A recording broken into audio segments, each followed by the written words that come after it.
Since the end of August 2024, the Death Riders have been running amok and causing havoc in AEW. I've done videos before on who would or should dethrone Jon Moxley. That's right, Mad King, all the way, 100%. However, today we're not here to discuss who should dethrone the leader of the Death Riders. Nope, we're here to discuss who is the leader of the Death Riders. Because I contend it is not Jon Moxley. Nope, it's not Claudio either. Close. The leader of the Death Riders, the remarkably devilish Renee Paquette. Hey, welcome y'all. Once again, Benson Lance here. You may follow me on Blue Sky if you would like to. As always, before we get started, make sure to do the follow, like, subscribe, and share thing that we are all supposed to do and you should be doing if you want to and like this. The story of the Death Riders so far has been combed over pretty finely. It's been 5 months since the birth of the Blackpool Combat Club offspring, and so far the Death Riders have done decidedly devilish things. Firstly, they turned on Bryan Danielson, plastic bagging him multiple times, ostensibly ending his career. Secondly, Jon Moxley has regained the AEW Championship, or whatever's in that briefcase, and has defended it against Orange Cassidy, Hangman Adam Page, Switchblade Jay White, and Powerhouse Hobbs. Through various chicanery and shenanigans, the leader of the Death Riders has been able to maintain his status atop Mountain AEW. And I will agree that is by design. But is it by Moxley's design? I think not. Now you may ask, why would Renee Paquette, the most sweetest, wholesome interviewer and commentator and backstage personnel, general just person, why would someone like that be in charge of a group so hellbent on destruction and cloning? But how would that all work? Why would that all come to pass? Here's why and how. We have to remember, and AEW has done a very good job of not just blanketing over the fact that Renee and Jon Moxley are, in fact, married IRL.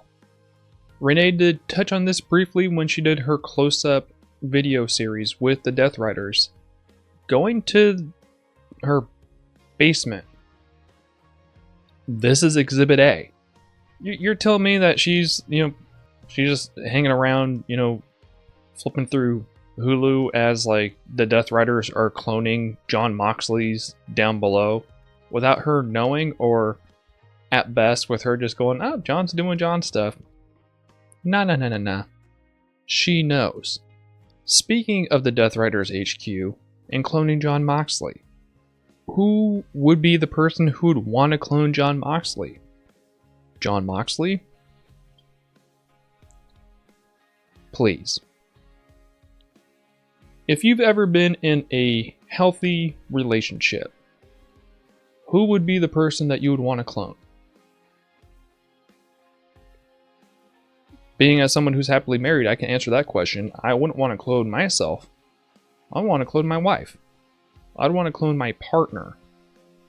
Jon Moxley doesn't want to clone Jon Moxley. Renee Paquette wants to clone Jon Moxley. She wants 1,000 Jon Moxleys. And why? Because she is the person who thinks that he is better than anybody. And she knows it. Now we can segue from the relative sweetness of that situation into the amount of access that Renee has to everybody on the AEW roster. She's almost assuredly one of the few that has intimate details into probably almost everybody's schedule, considering she has to schedule all these interviews and sit down segments.